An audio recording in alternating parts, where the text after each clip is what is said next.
Social मीडियावरती एक video viral झाला होता.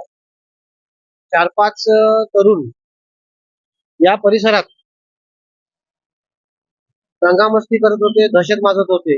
एकाच्या हातामध्ये कोयता होता आणि एकाच्या हातामध्ये चाकू होता.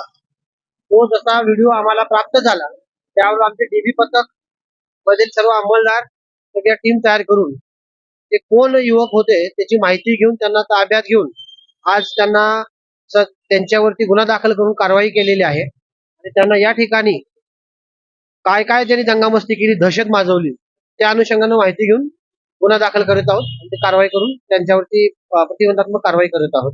असे प्रकार तरुणांच्याकडून जर घडले तर त्याच्यावरती पोलीस प्रशासन त्वरित कारवाई करेल, ऍक्शन घेईल.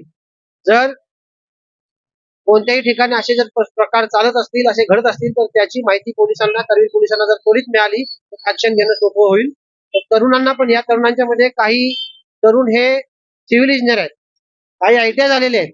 सुशिक्षित असणारे तरुण सुद्धा जर अशा चुकीच्या मार्गाने जर संगतीमुळे, मित्रांच्या मुळे करत असतील तर पालकांनी सुद्धा सजग होणं गरजेचं आहे. पालकांनी विशेष लक्ष देणं गरजेचं आहे. धन्यवाद. ABP माझा, उघडा डोळे बघा नीट.